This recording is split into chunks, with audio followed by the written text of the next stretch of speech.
La frappe de l'anglais. Oh, le but. Rissi le cannelier. Rissi le buteur.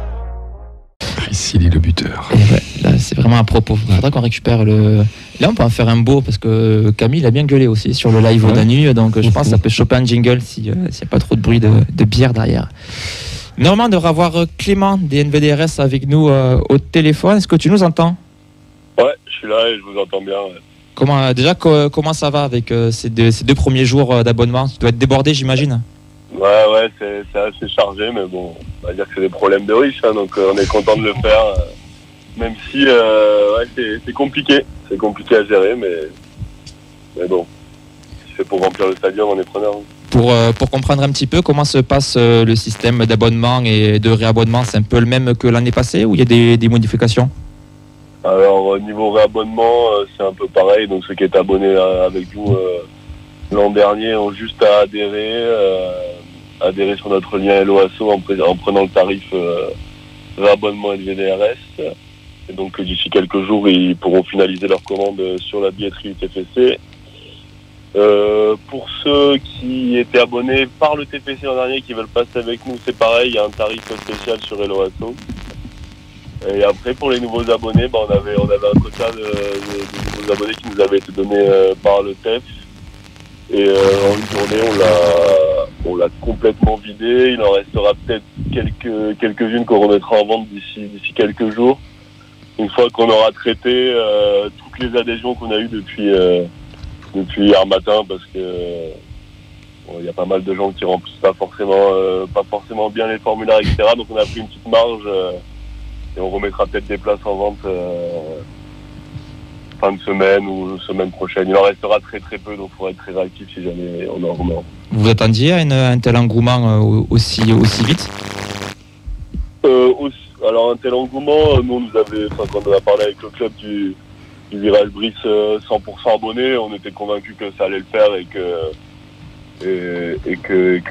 le virage Brice serait 100% abonné. Après aussi vite, pour rigoler, hier matin quand on a lancé, on s'est dit on verra ce soir si on est à 1000 adhésions. Au final, en 12 heures, hier à 23 heures, on avait déjà 2000 adhésions et donc on avait vidé notre quota de 1000 nouveaux abonnés. Donc non, on ne s'attendait pas à que ça aille aussi vite, c'est incroyable ce qui se passe, mais bon, c'est dans la lignée de la folie de ces derniers mois et de ces dernières années. Tu sais si ce phénomène il est surtout pour les NVDRS ou c'est aussi le cas pour les autres assos de supporters ? Je ne sais pas du tout par rapport aux autres assos de supporters comment ça se passe. Je pense qu'il y a quand même un gros engouement autour du virage Brice. Après j'ai vu que le virage Beauvau il y a déjà quasiment plus de place et je crois qu'ils en ont gardé beaucoup pour les clubs de foot ou un truc comme ça. Non, j'ai pas eu de retour des autres groupes de supporters. Pour se donner une idée là, ça vous êtes combien de bénévoles pour gérer cette campagne d'abonnement ? Franchement, je la gère tout seul pour l'instant parce que on va dire que c'est difficile de diviser le travail entre plusieurs personnes sur un truc aussi pointu et complexe. Donc je préfère gérer ça seul et après il y a plein d'autres trucs à organiser pour préparer la saison prochaine, donc je laisse les autres gérer ça en parallèle. D'accord, donc les gens soyez indulgents, il est tout seul. C'est mon numéro personnel qu'il y a sur les réseaux sociaux, donc je dors la nuit, je travaille la journée. T'as une deadline là ? Tu dois tout traiter en un temps imparti par le club ou t'as quand même peu de temps pour gérer ça ? Alors le temps il n'est pas imparti par le club, mais on s'était fixé de donner la possibilité aux gens de s'abonner 3 jours après cette carte chez nous. Je sais pas si on va pouvoir le tenir parce qu'on s'attendait vraiment pas quand même à avoir 2000 adhésions en une journée. Donc il n'y a pas de temps imparti. Après nous on va dire que c'est un gros rush, mais je préfère entre guillemets en chier pendant une semaine que ça s'étale tout l'été comme l'an dernier. Je pense que dans une semaine, c'est incroyable à dire, mais notre campagne d'adhésion et d'abonnement elle sera quasi clôturée et on pourra se concentrer sur autre chose, quoi.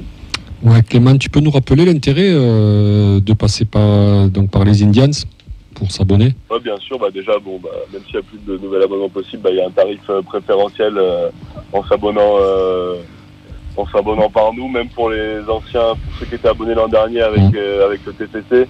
Vous pouvez vous réabonner pour le même prix avec nous, sauf que vous avez l'adhésion compris. Donc déjà, il y a un intérêt financier pour vous. L'autre intérêt pour vous, c'est d'avoir des avantages tout au long de la saison. Donc du matos moins cher, des déplacements moins chers, des invitations à des événements réservés aux membres. Il y a aussi certains matériels comme le pull qu'on a sorti cet hiver qui est réservé exclusivement aux membres.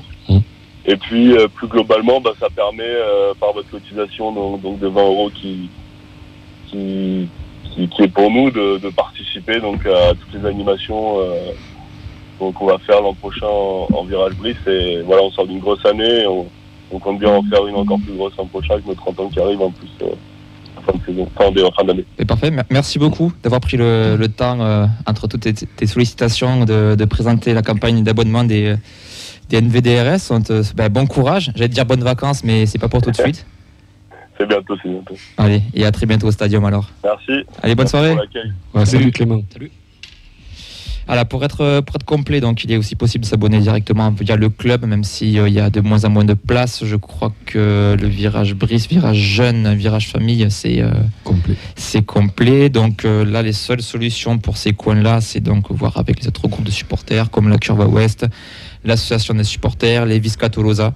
Donc il y a différents avantages, le parc Forza Viola qui inclut d'autres avantages, puis surtout c'est aussi le fait de soutenir une association, et ça aussi c'est assez important.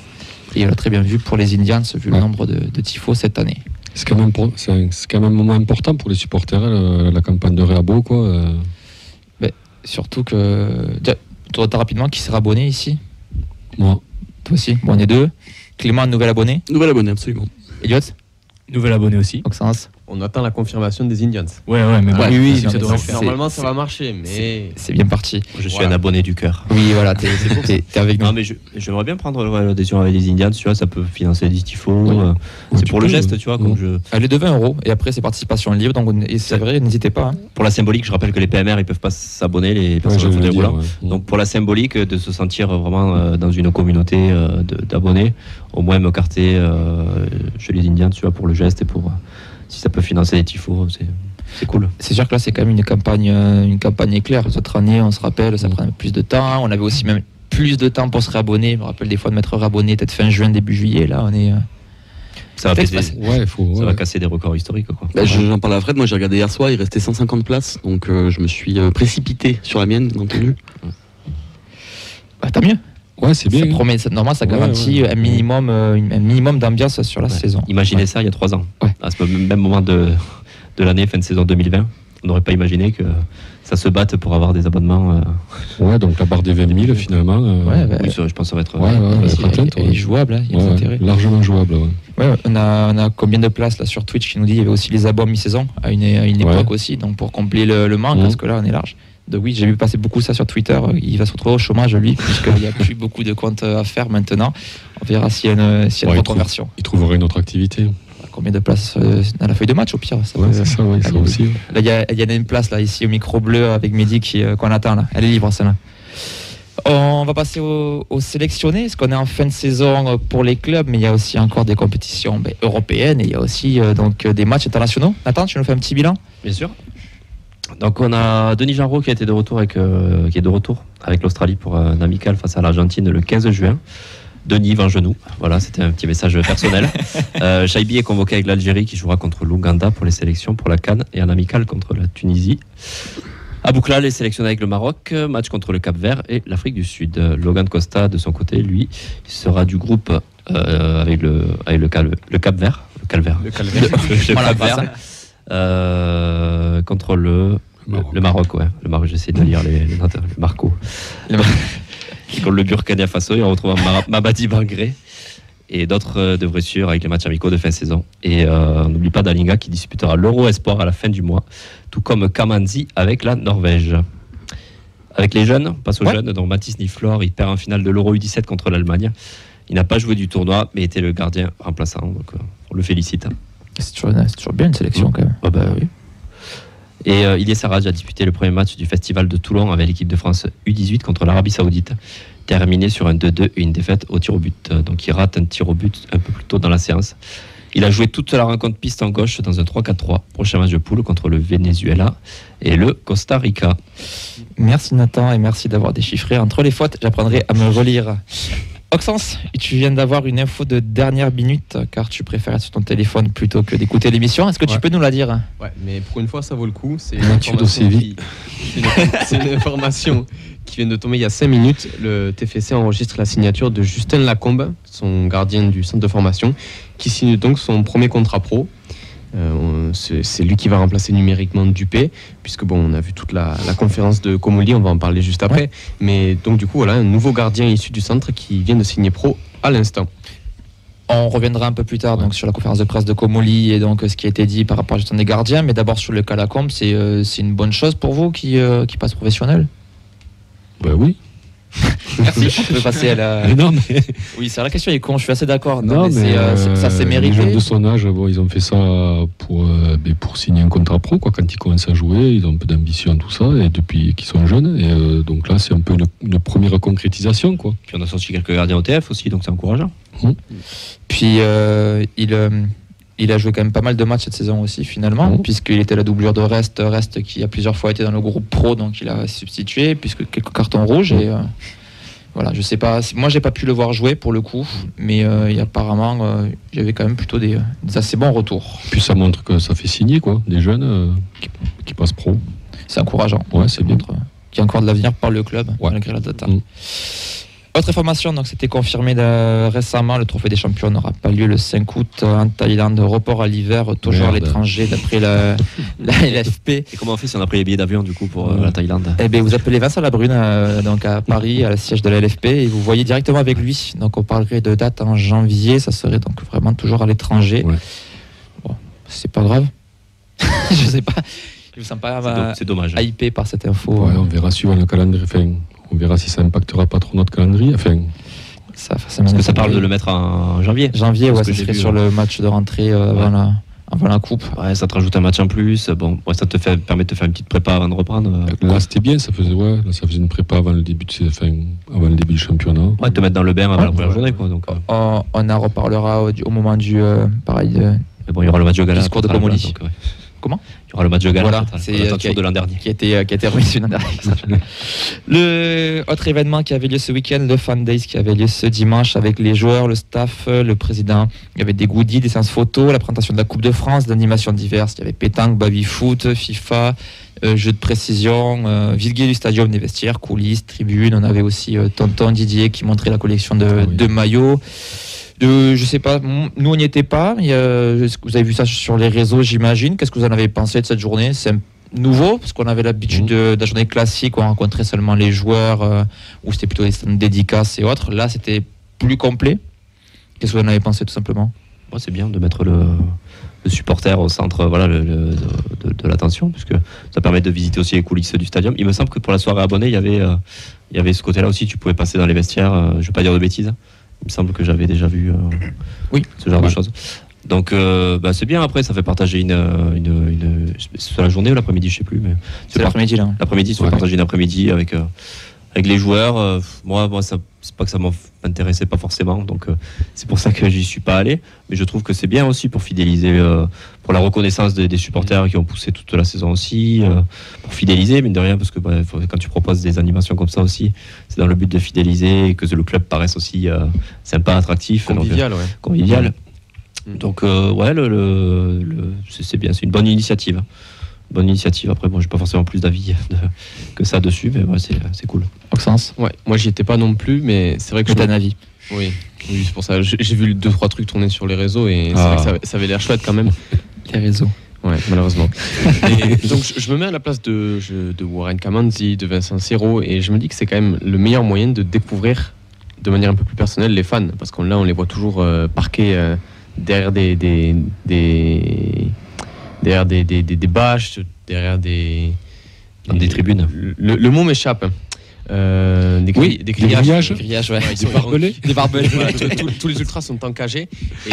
Et là, le fait de pouvoir arriver et de te dire, tiens, je vais taper un baby-foot, un FIFA avec les fans, c'est cool pour tout le monde. Et puis même eux, je suis sûr que c'est quand même mieux que de passer toute la journée assis à signer des photos et repartir, quoi. Donc c'est quand même un truc qui a dû plaire à tout le monde. Ouais.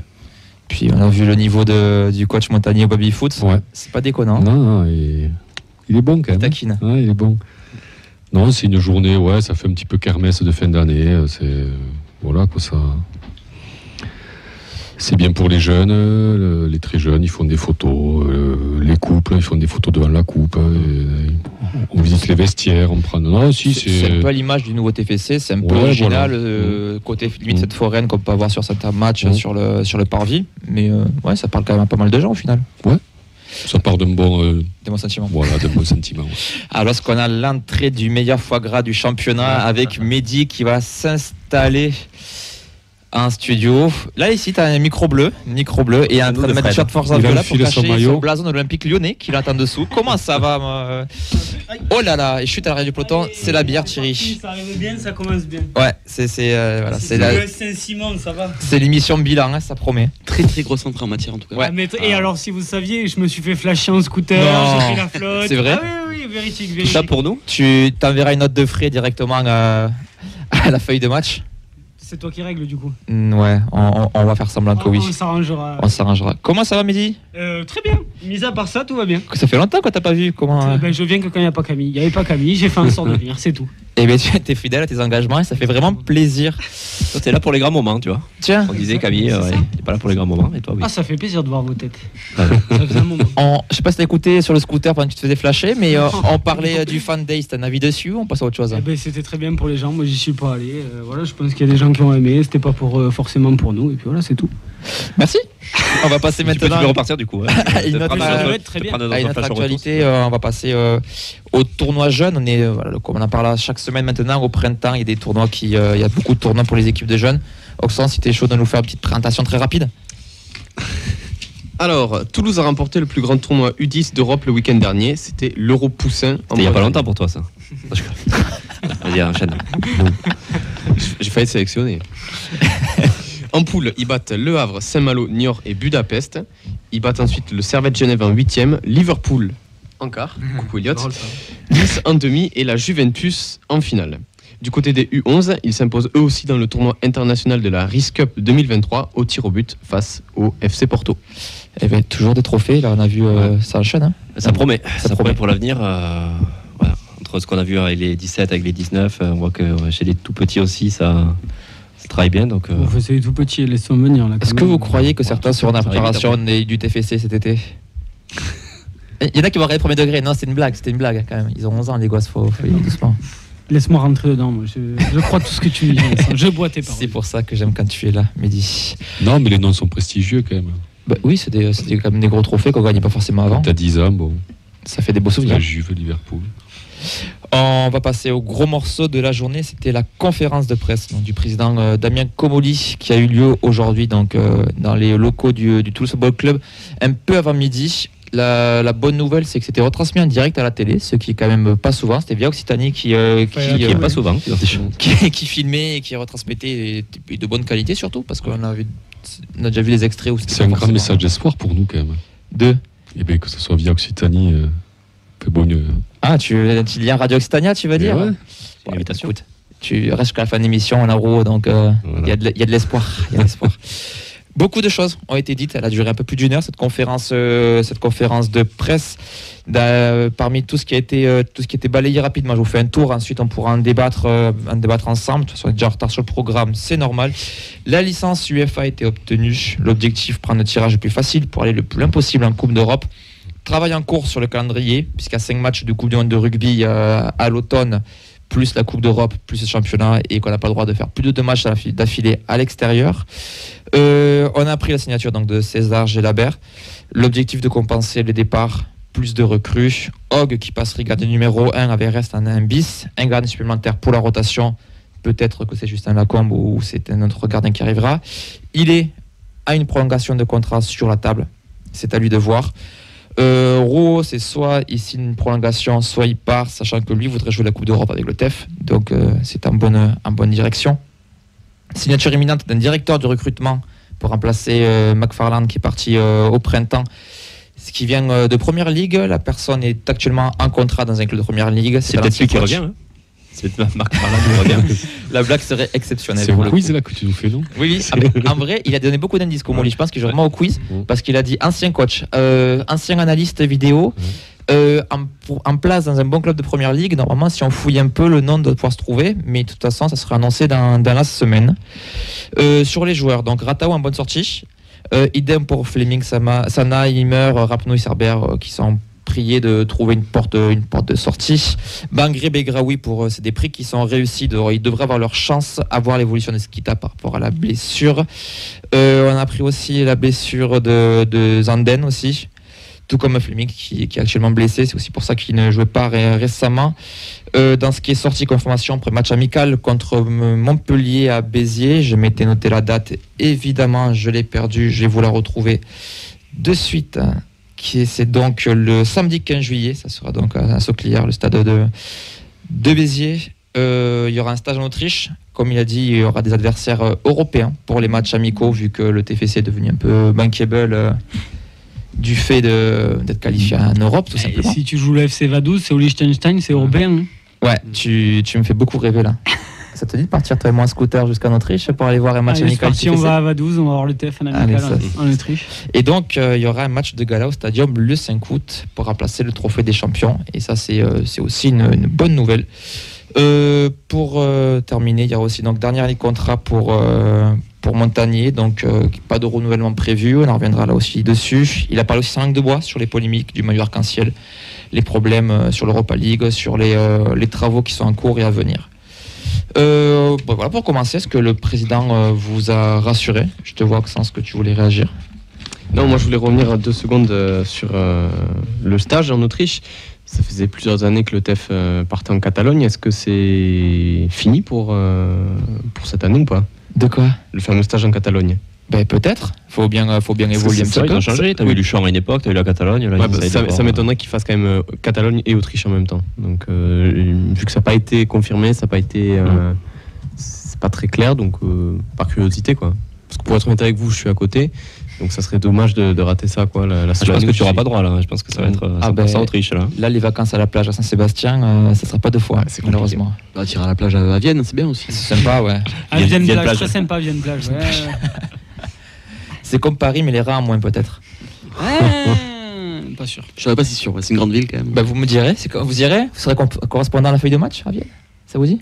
Allez. Les bières sont pas chères, ça m'intéresse quelqu'un. Ouais. Donc, sur le fond, vous voulez revenir sur quoi? Parce qu'il y a eu beaucoup de choses qui ont été brassées en 1 heure. Il a pris la parole une bonne demi-heure. Il y a eu une bonne demi-heure de questions-réponses. Ce que je te propose, c'est qu'on refait une émission la semaine prochaine. Comme ça me laisse le temps de la voir correctement. Je t'ai fait un résumé pour toi. J'ai pensé à toi. Je t'ai fait très bien. Heureusement. Est-ce qu'il vous déjà sur la question de la Coupe d'Europe, est-ce qu'il vous a rassuré, le président? Bah oui, puisqu'on attendait quand même la réponse, non? Ouais.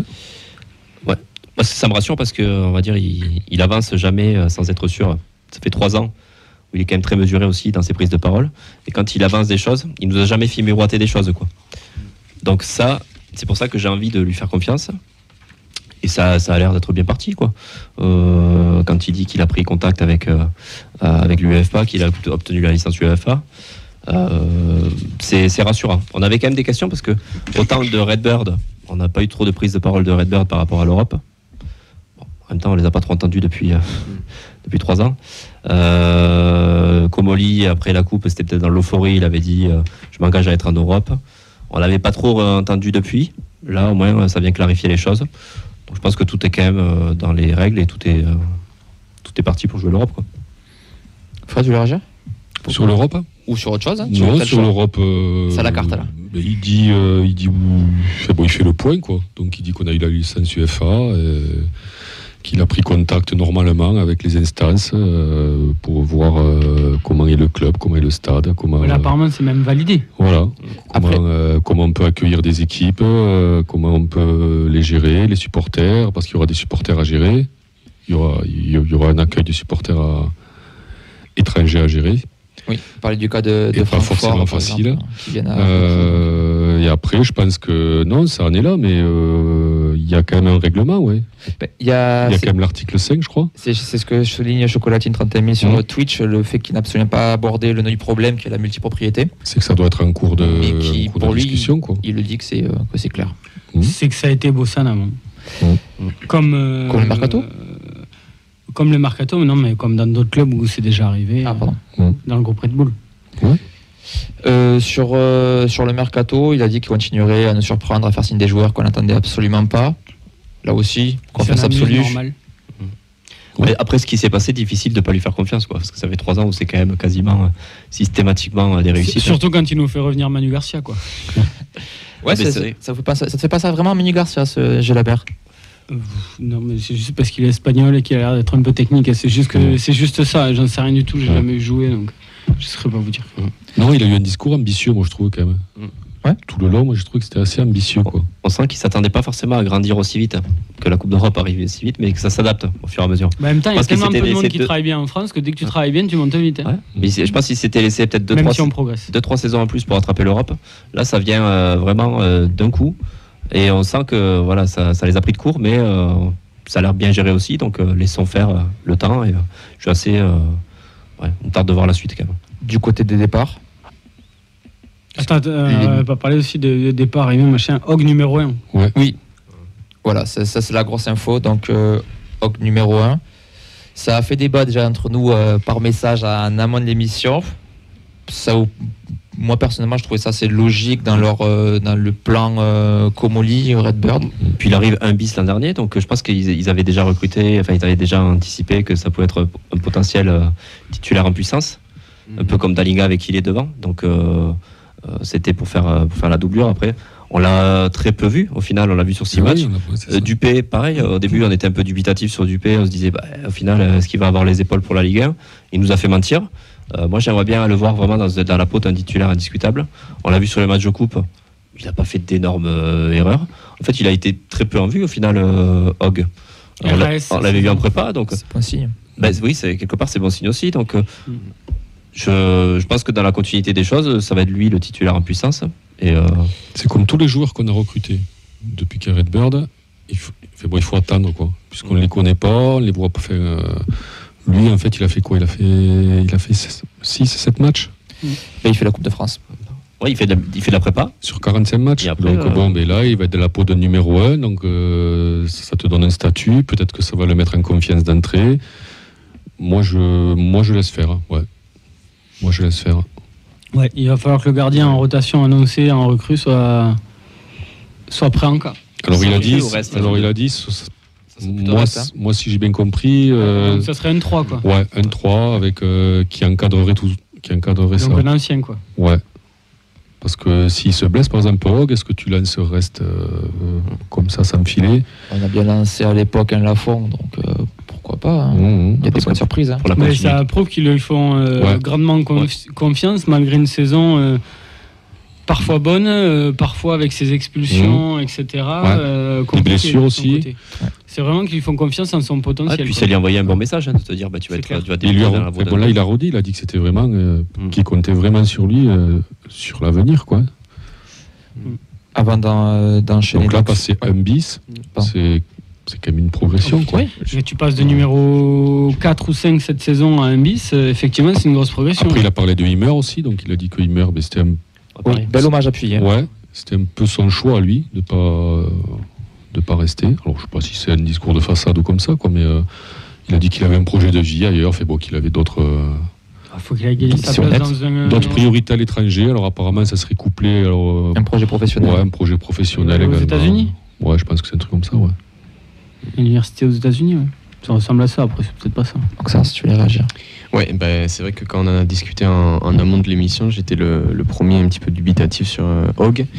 Quand on va chercher Hog l'été dernier, c'était pour le mettre en concurrence avec Dupé en numéro 1. Et la suite des événements a fait que Dupé s'est montré meilleur, ou Hog en tout cas n'a pas été en mesure de le concurrencer. Et que finalement Hog, qui partait pour être numéro 1, s'est retrouvé dans la peau de doublure.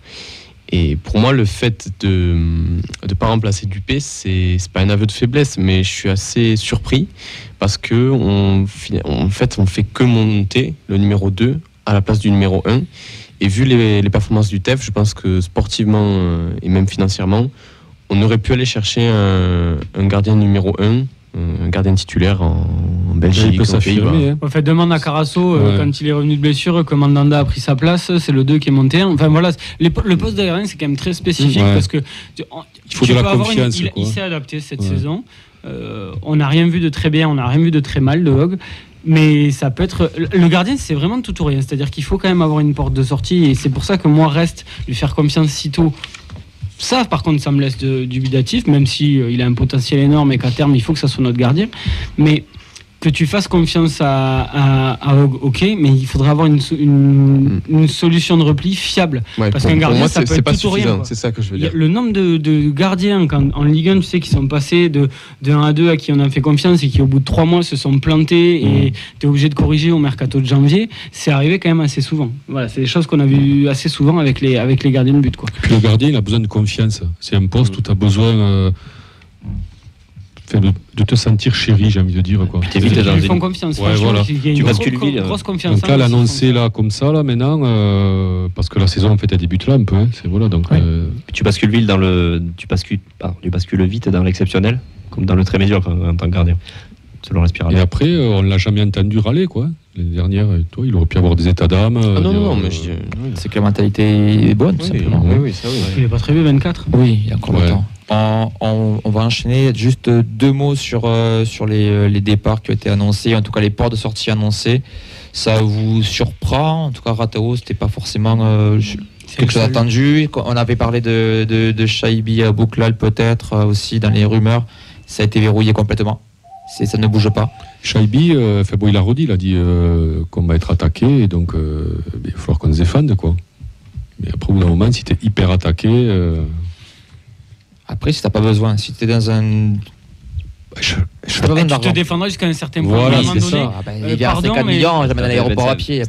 Dans le foot de maintenant, quel joueur est complètement irremplaçable? Puisque maintenant, on est quand même dans un foot où c'est l'équipe qui gagne et pas seulement une individualité. C'est fini le Messi Ronaldo.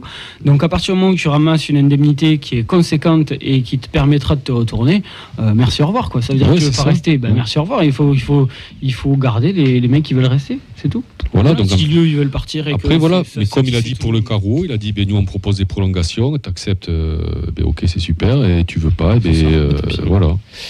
On parlera du cas Montagnier un peu plus tard sur une prochaine émission, surtout que ça a été dit pendant la conférence de presse qu'ils n'ont pas encore eu le temps de se réunir, de faire un bilan, donc peut-être que tout sera modifié. Après Vincent, je reviens sur les départs, il a quand même dit quelque chose, alors c'est pareil, je ne sais pas si c'est une posture ou quoi, il a dit que les départs des joueurs en fin de contrat... Ça ne dérange pas? Non. Il a dit comme ça, il a dit que ça ne le dérangeait pas et que même c'était prévu. Presque il avait dit, tu vois, il a dit que c'était une notion de service rendu comme ça et que ça. Voilà. On le voit de plus en plus de toute façon dans le foot de maintenant, donc c'est quand même une évolution, quoi. Donc ça veut dire que voilà, ils sont pas inquiets, voilà, ils ont des solutions derrière, ils sont confiants, ils sont ambitieux. Pas de fin. Je suis surpris qu'on garde pas Flemings quand même. Non, mais on n'a pas de raison particulière de s'inquiéter, quoi. C'est voilà, et comme me disait Nathan, jusqu'à maintenant ça s'est bien déroulé. Pourquoi ça continuerait pas, quoi? Attends, Flemings, s'il faut y partir d'une destination improbable, on le retrouve en Europa League. Dans un club bancal un peu en Europe de l'Est. Au Kazakhstan. Un petit Karabagh. Ouais, c'est ça, exactement. Allez, avant de passer au centre de formation féminine et au prêté, on va avoir Charles par téléphone qui va nous donner son avis sur la conférence de presse. Charles, fidèle auditeur qu'on a l'habitude d'avoir au téléphone. Comment ça va? Ah, ça fait plaisir. Salut les gars, c'est pour la dernière de l'année. Je voulais faire un petit coucou, c'est pour ça. C'est gentil. Salut Charles. Ça fait plaisir de vous avoir à tous. J'espère que vous allez bien. Ah bah écoute, on a gagné une Coupe de France, ça peut pas aller mieux. Ah, qu'est-ce qu'il y a, je dis ça tout le temps, tout le temps encore, je le dis encore. Non, je suis très bon débat les gars, vous avez super bien ouvert le sujet sur la conf. Franchement c'est bien parce qu'il y a plein de sujets que je voulais dire. Donc juste sur Hogg, ce que je voulais vous dire aussi, si je voulais rajouter une chose, c'est que oui voilà, on l'a pris pour la concurrence au départ. Maintenant je suis un peu inquiet en fait dans un sens où il y a une chose que nous on sait en tant que supporters du TEF depuis très longtemps et surtout depuis Redbird depuis 3 ans. Il va falloir quand même qu'on se dise une chose, on a quand même la data, mais on a quand même eu un taux de réussite sur la data toujours parfait, ou semi-parfait. Ce qui n'a pas été parfait, c'est ce qui nous a coûté le plus cher. Birmancevic, qu'on verra peut-être l'année prochaine, d'autres joueurs. C'est qu'à un moment donné, des fois, plus on a d'argent, plus on a d'ambition, plus on peut attirer de joueurs des faux beaux mariages. Vous voyez ce que je veux dire? C'est là où il faut quand même, à un moment donné, vous à tous, là, assis, bien dans votre siège. Attendez, c'est quand la route est droite qu'il faut faire attention au danger. Et là où je me dis, c'est que moi, il m'inquiète un peu, mon président, aujourd'hui, c'est dans l'attitude. C'est clair. Dans l'attitude, c'est... j'ai l'impression, franchement, cette attitude, si t'es le président du PSG, c'est magnifique. Tous les supporters t'adorent. C'est tu prends ou tu te barres. Donc ça fait plaisir, parce que ça me pose un cadre, ça fait des choses, et les gens, soit ils adhèrent au projet, soit ils s'en vont. Mais à un moment donné, quand j'entends la phrase comme il dit à Montagnier, il dit quoi ? Il dit on l'a pris pour 3 ans, on lui avait demandé pour 2 ans, pour plus longtemps, il a refusé, il voulait plus court, donc nous on se séparera à la fin d'année.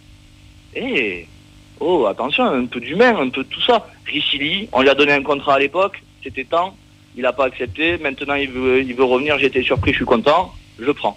Attention, vous voyez un petit peu cette inquiétude que j'ai. Après, ce qu'il a dit, comme on dit sur Montagnier, il a dit que Montagnier, donc il lui avait posé la question à Montagnier, et que Montagnier lui avait répondu, moi je ne veux pas m'inscrire sur le long terme. Donc après. Non, mais c'est même pas ça. Oui, non, mais peut-être qu'il revoit sa copie en gagnant la Coupe de France, en étant en Europe, avoir quelque chose sur du très long terme. Vous voyez, non, mais Charles, quoi qu'il se passe, un entraîneur qui fait 3 ans dans un club, c'est un très long cycle. Donc s'il fait 3 saisons, et s'il finit la saison prochaine, donc ça voudra dire que les objectifs sont à peu près remplis, parce que j'imagine que sinon, c'est toujours pareil dans le foot de maintenant, il y aura eu changement. Donc s'il fait 3 ans au club, fin de cycle et besoin d'autre chose aussi. Et c'est normal. Parce qu'il a quand même entamé. Moi je le vois comme ça. Et je pense que Montagnier, en plus, il sera très pro jusqu'au bout, même s'il y a une fin de contrat. Oui, mais ça, on peut lui faire confiance. Mais Comolli, il a quand même entamé la conf de presse quasiment de suite. Il a dit bon, ok, on a gagné la Coupe de France, super machin. Mais il a dit que la 13e place, il a mis un bémol, quoi. Tu vois, il a dit que la 13e place, c'était pas ce pourquoi on était programmé. Tu vois,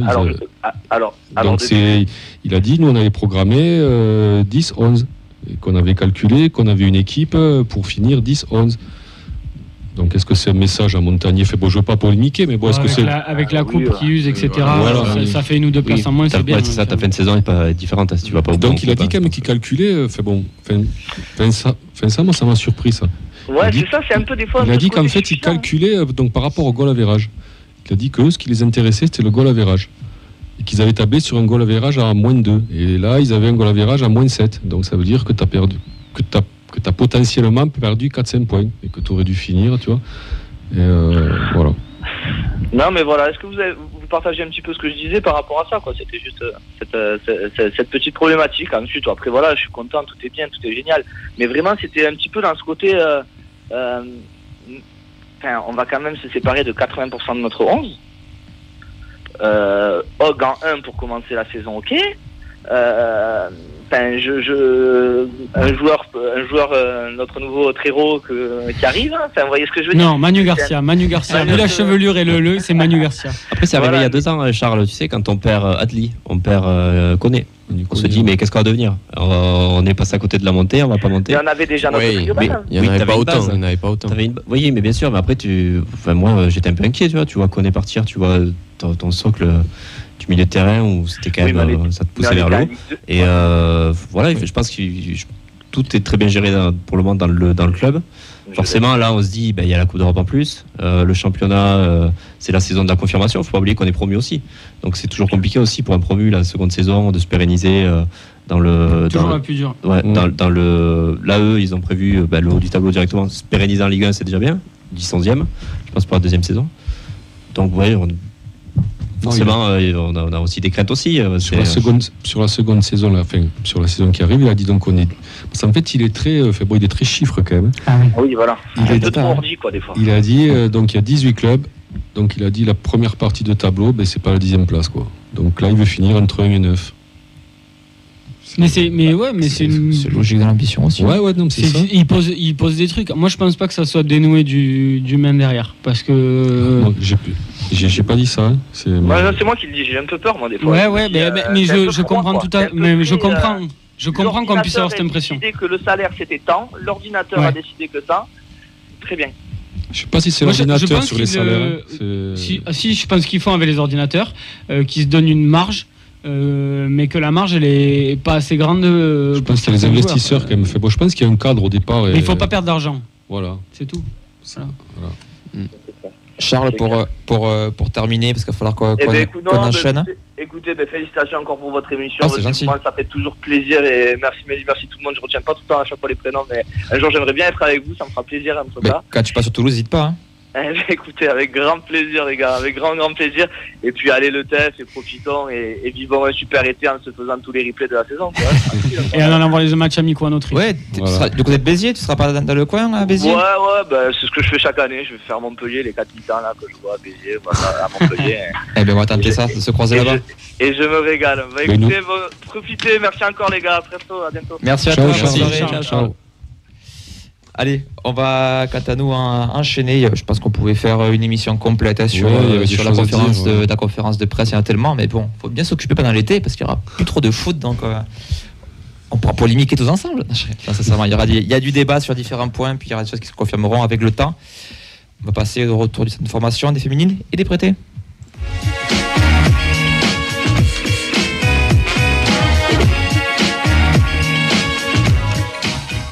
Maxence, le bien des prêtés, parce qu'il y a un nom que tu aimes beaucoup pour commencer. Voilà, de suite, qu'est-ce que je dis après? Yanis Begraoui, qui va sûrement être dans le groupe la saison prochaine. Donc Yanis Begraoui, il a joué 83 minutes pour la victoire 1-0 de Pau contre Caen. Les Palois se maintiennent et terminent 13e de Ligue 2. Il a disputé 18 matchs, dont 17 titulaires pour 9 buts marqués. C'est une belle réussite. Tu peux le redire, s'il te plaît? Ouais, t'as eu du mal à le dire quand même. C'est une belle réussite. Elliot, expert réseaux sociaux, est-ce que tu pourras faire un clip de ce moment-là? Ouais, bien sûr, diffusé plusieurs fois. Ouais. Il est expert de quelque chose, lui? Bah ouais. N'oubliez pas que j'ai le maillot. Je suis son fan de première heure. Oui, par obligation. D'ailleurs, qui c'est qui a mis le des Girondins de Bordeaux là maintenant? Je crois que c'est Nathan. Bon anniversaire, Nathan. Tu l'as pas amené? Comment? Je l'ai offert à un ami. C'était son anniversaire aussi. Il tourne. Voilà. Pour la petite je l'ai gardé. Pour la petite histoire, le maillot que Camille a reçu dans des Girondins de Bordeaux pour son anniversaire, Nathan l'a reçu pour son anniversaire lui aussi. Voilà. C'est un maillot qui tourne. C'est un maillot qui tourne. Ouais. Méfiez-vous les prochains. En parlant de... Je sais pas, j'ai pas de transition, mais... comme Flemings, t'as pas de transition. Exactement, merci. Junior Flemings. Junior Flemings, on a entendu la conférence de presse, il est blessé. Son bilan à Niort, il est loin d'être reluisant puisqu'on a 8 petits matchs pour une moyenne sous l'heure de jeu avec un seul petit but inscrit. Il est blessé. Il est blessé depuis 3 mois. Non, c'est lui qui est blessé depuis 3 mois. Non, c'est Zanden, je crois. Non, lui, une blessure qui serait pour 3 mois aussi, de ce que j'ai compris aussi dans la conférence de presse. Mais c'était pas clair. Je sais pas qu'être nul, c'est une blessure. C'est gratuit. C'est une blessure diplomatique, on va dire. Oui, c'est possible aussi. Ensuite, qui c'est qu'on a? Après, on a Mamadi Bangré qui nous a fait un match de folie pour le nul 3-3 chez la Lanterne Rouge Niort, justement, où il a fait marquer Khalidou Sidibé, l'ancien milieu du TEF. C'est la 5e passe D de sa saison. Et puis ensuite, il a planté un doublé pour porter son total à 9 buts en 37 matchs, dont 22 titularisations. Il est l'un des acteurs de la belle 11e place de QRM, qui termine à 1 point du top 10. Et on le rappelle, il va revenir au TEF cet été. Samsana, il a participé à la victoire 2-1 de Laval à Amiens, qui lui permet de se sauver in extremis. Il était titulaire, il a joué 54 minutes, mais amoindri par les blessures. Il dispute tout de même 21 matchs, dont 17 titulaires, avec un but marqué. La pépite Skita. Elle est toujours sur le brancard. Il était à 8 matchs, donc 4 titulaires. Pour 52 buts, là, je pense qu'il y a 2 buts. Il y a une erreur. Je pense qu'il y a un problème sur le script. Le 5 et le 2 sont proches. Ou alors tu l'aimes beaucoup. Tu essayes de le vendre. Sacré stat quand même. 52 buts en 8 matchs. J'ai vu le replay beaucoup de fois, je crois. Donc 2 buts, c'est ça? Ouais, exactement. Nos Erasmus, comment vont-ils? Et on termine avec les 2 Erasmus. Ils ont perdu à la maison contre le Eibar 1918. Est-ce que tu peux prononcer le chiffre en bulgare, s'il te plaît? Non. D'accord. Server marque le but du 1-1 et sort à l'heure de jeu sur son seul but de la saison. Rapnouille est entré à la 85e. Il termine 2e de cette phase de play-down et se maintiennent. Rapnouille a joué 25 matchs et Cerber... 15 matchs, et Cerber 24. Là, c'est tes yeux qui ont fait une faute, c'est pas moi. Je dyscalcule. Nathan, on va passer à la N3. Ouais. Messieurs, on a eu des bonnes nouvelles cette saison, entre l'équipe Fagnon. Mais malheureusement, désillusion totale pour la réserve qui a cru à la montée jusque dans les arrêts de jeu. Toulouse devait gagner à Montpellier et Béziers ne pas gagner contre Balma. Donc le scénario est fou à Balma qui mène à l'extérieur et Toulouse qui est mené à 0. Bonota égalise à la 21e, mais ce n'était pas suffisant. L'attaquant double la mise à la 53e et dans le même temps, Béziers égalise. Mais Toulouse monte pour le moment, du coup, avec ces résultats-là. Ils marqueront le 3-1 par Ngakou en toute fin de partie, mais Béziers obtient un pénalty dans les arrêts de jeu qui transforme. Béziers monte, Toulouse termine 2e et Balma descend. Donc belle saison quand même du TFC, une progression par rapport à l'an passé. Donc ça fait quelques saisons où ça tournait quand même dans les 5 premiers pour la réserve. Donc voilà, c'est dommage. C'est dommage de s'arrêter là, surtout à la dernière journée et surtout à l'avant-dernière journée aussi où tu prends un but à la 96e. Donc c'est encore plus rageant quoi aussi de louper la montée sur ces faits de jeu là. On aura le temps de revenir sur la N3 sur les prochaines émissions parce qu'il y aura sûrement des joueurs qui ne seront pas conservés, d'autres signatures, peut-être aussi des ascensions des U17 ou 19 et voilà surtout. On verra aussi quels joueurs seront retenus pour la préparation de l'avant-saison avec les pros. Peut-être pourquoi pas le retour du groupe élite. Les féminines rapidement, donc dernier match de la saison pour la R1, ça sera donc la finale de Coupe d'Occitanie avec la réserve du TFC qui participera. Donc ce sera contre la réserve de Montpellier. Le match aura lieu à Cahors, au complexe sportif Pierre Hibert, dimanche 11 juin à 14h. Bonne chance aux filles donc, de Jérémy Sylvestre. La semaine prochaine, nous vous diffuserons une émission spéciale section féminine du TFC. C'était Jérémy, d'accord. Mais j'étais pas au courant que vous étiez avec Jérémy, d'accord. Ah oui, mais on aurait dû citer ton nom. Écoute, tu envoies un SMS. Vous auriez pu me le dire, merci, c'est gentil. Je ne peux en rien. T'as qu'à suivre les messages sur la conversation, ça me connaît. C'était juste pour te faire chier. Le gars il bosse pas et encore il engueule les autres. Ah bah oui. Tu as fait un sénateur, fais attention. Donc on recevra on a reçu Jérémy Sylvestre, Gaëtan Kerr, donc coach de la RN des U19, Antoine Gérard, le coach de la D2, Margot Lissard, capitaine de la D2 et Sentul Koulak, attaquante et meilleure joueuse de la D2. Donc nous, on sera en vacances, mais il y aura cette émission qu'on a pu enregistrer dans les locaux du TFC. Donc on remercie l'association du TFC et les féminines et tout le staff pour leur disponibilité.